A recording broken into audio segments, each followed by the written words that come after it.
De todo esto que hemos estado escuchando esta mañana, de todas las manifestaciones clínicas alrededor de la hemiparesia, pues yo he de decir que no sé nada.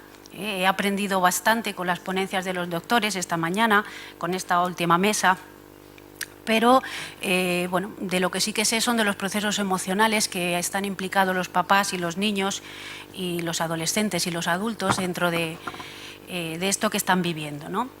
Entonces, al preparar esta charla contacté con mis compañeras de mesa porque necesitaba que me explicaran un poco su propia experiencia y su propia visión de la lesión, ¿no? Entonces, ellas sí que saben bastante de todo esto que hemos visto desde la teoría. Yo no sé si a ustedes, pero a mí algunas de estas imágenes y fotos que hemos visto en la mesa de los doctores me han impactado bastante.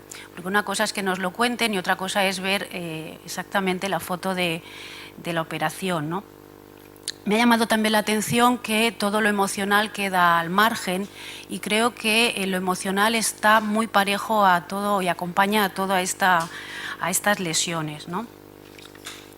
Bueno, me van a permitir empezar o nombrar algunas de las palabras que no le gustan, pero yo necesito referirme a ellas, ¿no? Esas palabras están circulando por los informes, por las consultas médicas y están en su cabeza, ¿no? Y son las lesiones crónicas, son hablar de discapacidad física o de sensorial. Incluso a veces, pues, bueno, hemos visto que no hablamos de minusvalía ni de disminuidos, sino de, bueno, ahora no recuerdo qué profesional lo ha hablado, sino desde el funcionamiento, ¿no?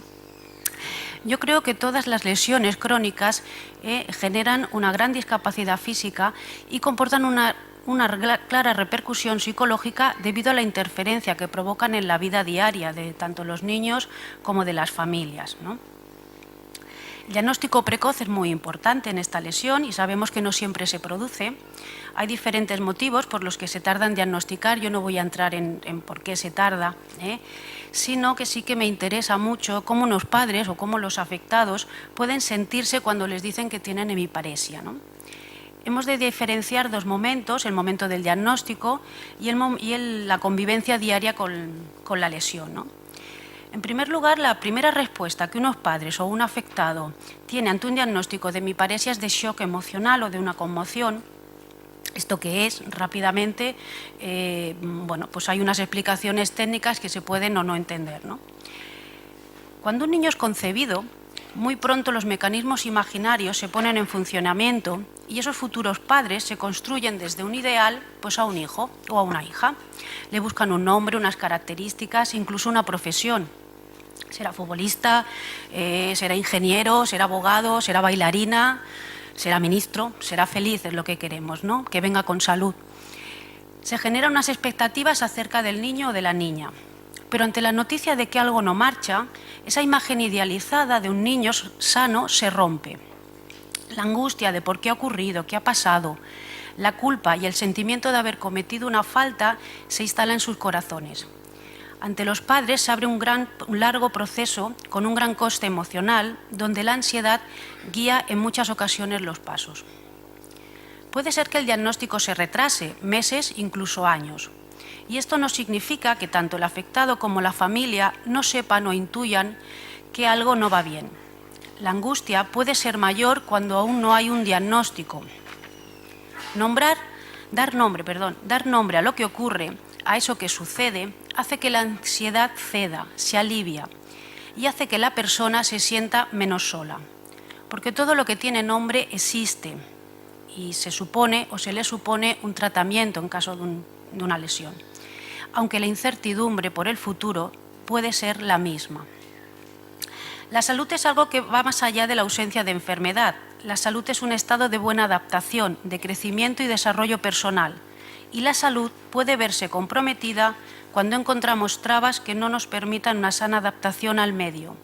Entre estas trabas podemos citar los estados emocionales del propio afectado y sus familias. Porque si uno está sumido en la tristeza y en la apatía, difícilmente podrá superar lo que le ocurre y proyectará los afectos de un lugar a otro, sin tener ninguna relación. ¿Cómo aceptar lo ocurrido, elaborar un duelo sano y dejar de pensar en lo mucho que se sufre y en lo que se ha perdido y aprender a vivir con lo que se tiene, también nos dará información de salud, de buena salud?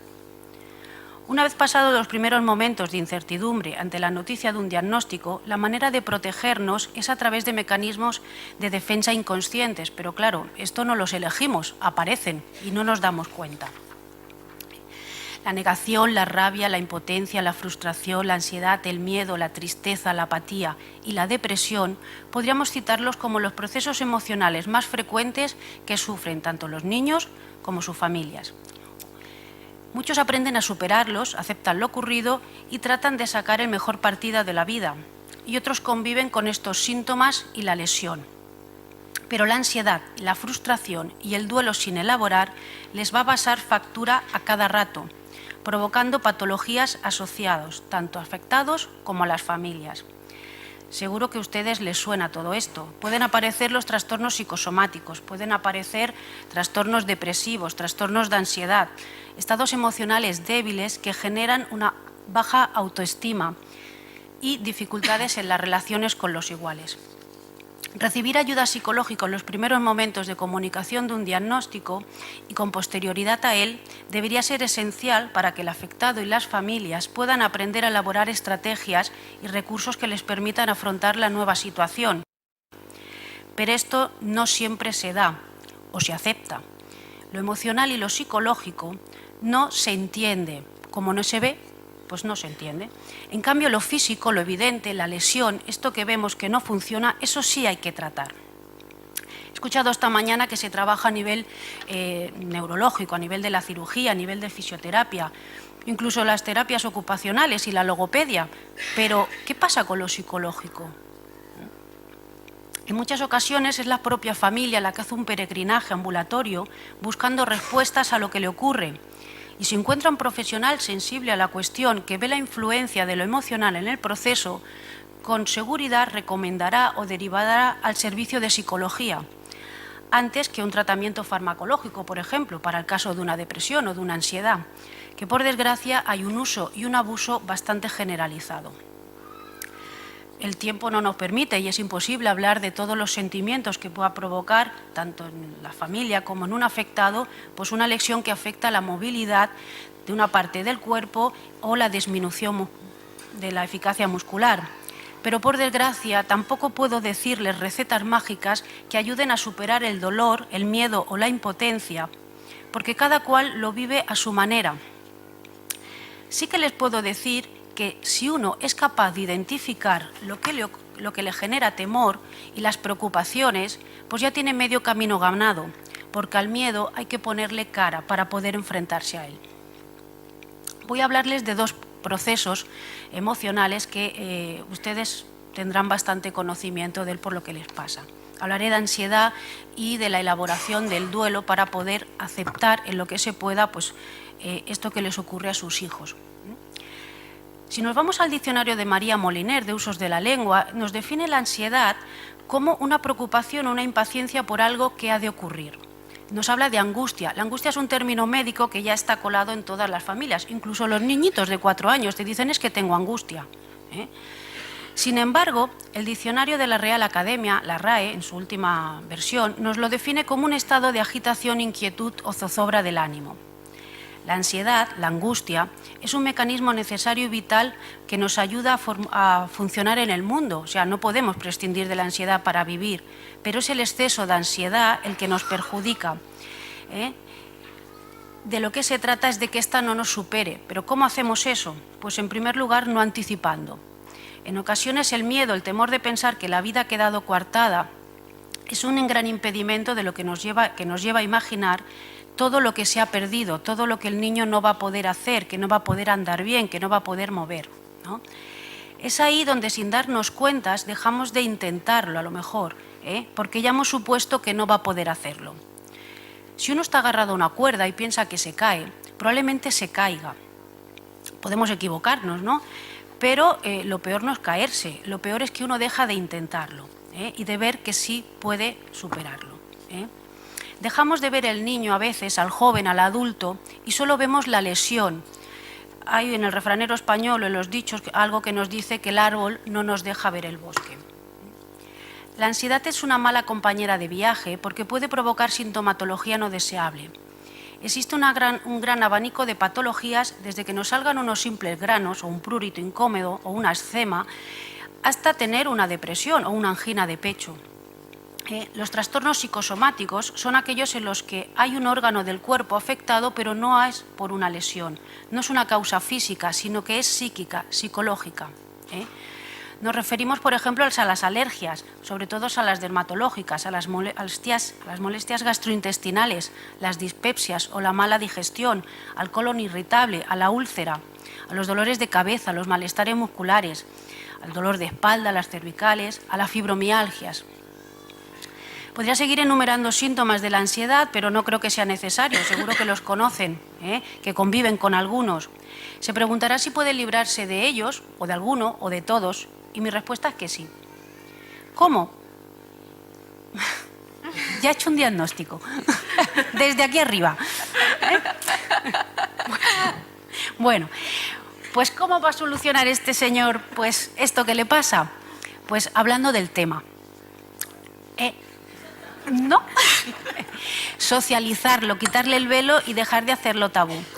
Esta frase no es mía, me sorprendió al leerla en el blog que tienen ustedes, en mi web.org, que es el testimonio de una afectada de La Plata, de Argentina. Me gustó mucho la frase porque son palabras que yo suelo utilizar pues mucho, ¿no? Y por eso lo he traído aquí. Yo creo que hay que pasar por la palabra lo que nos pasa, porque eso levanta los síntomas. Si uno lo hace con un profesional, en vez de con el amigo, con la vecina, pues verá que le interpretarán las angustias, lo acompañarán en ese viaje, les harán pensar sobre esto en qué están implicados y les irá mejor. Alguien que les devuelva sin juzgar, sin decirles lo que tienen que hacer, sin criticar lo que hacen o lo que no hacen y dándoles un espacio para la palabra y la escucha. La posición que adoptamos en la vida frente a lo que nos pasa es un acto de elección. Podemos elegir, luchar y aceptar lo que tenemos y podemos dejarnos llevar por el dolor y el sufrimiento, esconderlo y tardar en actuar, porque lo hemos negado, porque no pasa nada, porque ya se recuperará. Aceptar lo que nos pasa es el primer paso para superarlo y, paradójicamente, la última fase del duelo. ¿Qué es esto del duelo? Pues es el proceso de adaptación emocional necesario, la reacción que uno tiene ante cualquier pérdida. La pérdida puede ser la de una persona querida, la de un trabajo, la de una idea de salud. Si nos vamos al diccionario de María Moliner, pues nos dice que es una pena o una aflicción. En la RAE nos hablan de dolor, de lástima, de aflicción o de sentimiento. Podemos decir que hay varias etapas del duelo. Yo se las voy a resumir en tres. Los autores, si ustedes se van a esa gran enciclopedia del mundo que tenemos, que es Internet, pues seguro que encuentran 4 o 5, depende del autor. La primera fase de evitación es la fase de evitación o de negación, que sería el shock emocional, la incredulidad ante la noticia de esa pérdida, cuando nos dicen qué pasa, cuando nos dan un nombre a lo que le ocurre a nuestro hijo. Por tanto, es una reacción normal y que surge como defensa y genera un sentimiento devastador de tristeza en ocasiones, donde el llanto sería la máxima expresión. La segunda fase sería un poco más aguda, que es donde hay un gran dolor, donde se puede experimentar un desinterés por cosas que antes nos agradaban de hacer. Pues antes teníamos un hobby y ya pues no es tan importante y lo hemos dejado de lado. Se puede compensar esa angustia que surge buscando culpables. ¿Por qué ha pasado esto, no? Para reparar esa falta. Y pueden aparecer episodios depresivos o apáticos que afecten a otras actividades de nuestra vida, como puede ser la relación con la pareja, con los amigos o en el trabajo. Y la última fase sería una fase de aceptación, que es donde se asume la pérdida, que se asume que es inevitable, se recolocan los afectos generando un reajuste de la vida, se produce un cambio de visión, o sea, se acepta la realidad y se experimenta el dolor de una manera adecuada y suficiente, y todas las emociones que vayan asociadas. No se reprime lo emocional y hay una adaptación a la nueva situación. Si no puede ser bailarina, pues será esto. Si no quiere hacer esto, podrá hacer lo otro. Se compensa para evitar la frustración. A la frustración se llega cuando no se aceptan las alternativas posibles que hay a un deseo. O sea, sería aprender viviendo con la nueva situación. Cuando hablamos de elaboración del duelo, nos referimos al proceso desde que la pérdida se produce hasta que ésta se supera, y cada cual lo hace a su manera, como puede. Y no hay un único duelo, se van superando unos cuando aparecen otros. Hay muchas maneras de enfrentarse a ese duelo y puede ser desde el llanto, desde la rabia, desde el mal humor que seguramente habrán experimentado, que no saben qué les pasa, pero algo les pasa, pero también bajo la necesidad de hacer algo, de ayudar a otros, de hablar de lo que les pasa, huyendo del dolor. Les diré que solo la perspectiva del tiempo hace que el dolor sea más llevadero, y sin darnos cuenta se va a llegar a un momento en el que uno puede verse, en el que se puede ver, mejor dicho, el bosque más que el propio árbol, porque se consigue paz y tranquilidad. No todo acaba aquí, porque la herida narcisista que produce la pérdida puede tener consecuencias en el afecto y el estado de ánimo de los padres, incluso de los niños. Pueden pasar por procesos emocionales psicológicos ambivalentes. Es importante cómo los padres se posicionen frente a lo que le ocurre al hijo para poder ayudarle en su pasaje a la vida adulta. Ese pasaje es la adolescencia. En la adolescencia hay toda una reorganización del corporal libidinal y pueden producirse diversos malestares que pueden ir de lo particular del sujeto a lo general de lo social. El único concepto que he oído esta mañana a nivel psicológico lo dijo el doctor Soldado, que hablaba de autoestima. Vimos la imagen de un chico que tras una operación quirúrgica pues había mejorado la posición, ahora espero no meter la pata y decirlo bien, algo de la mano y a nivel físico, los gestos.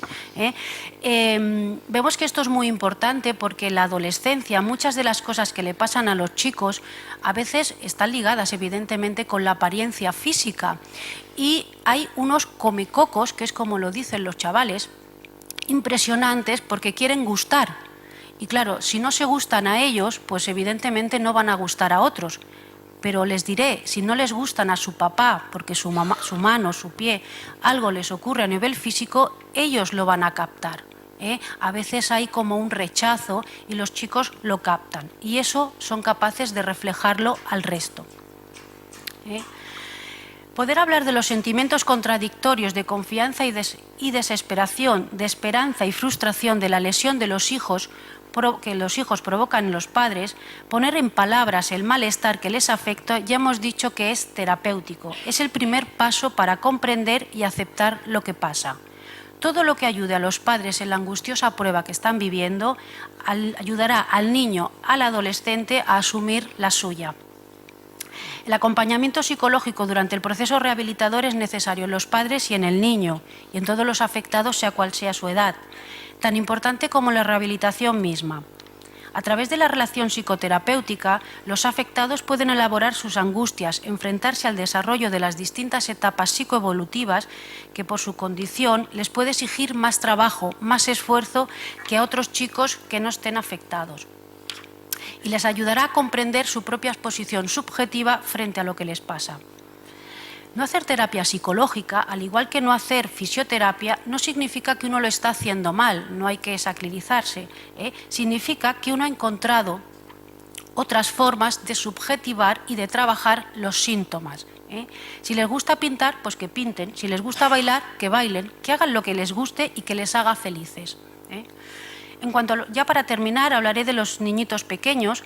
Creo que es muy importante decirles la verdad de lo que les ocurre con palabras simples. Los niños son muy conscientes de lo que les pasa a su cuerpo y hablar de ello de una forma natural les ayudará a aceptarlo.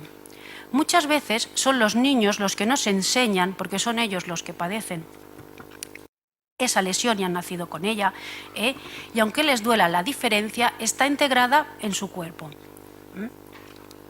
Aprenden a manejarse con ella. Los adolescentes, por su parte, decía antes, que se enfrentan a los ideales, a la identificación y a la separación de los padres, entre otros aspectos. Se ha de comprender los procesos por los que pasan ante la rehabilitación y que los acompañarán a lo largo del desarrollo. Pero una sobreprotección, una alienación, pegarse al otro, puede resultar negativa y generar conductas regresivas, inmadurez emocional o provocar otras psicopatologías asociadas. Se ha de confiar en los recursos emocionales y psicológicos de los niños, de los afectados, y acompañarlos en su proceso.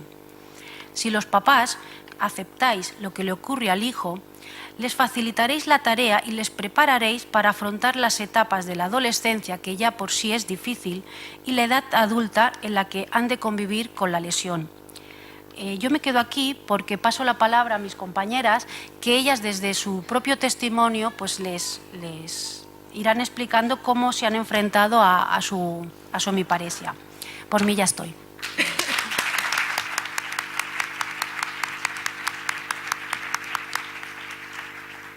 A continuación...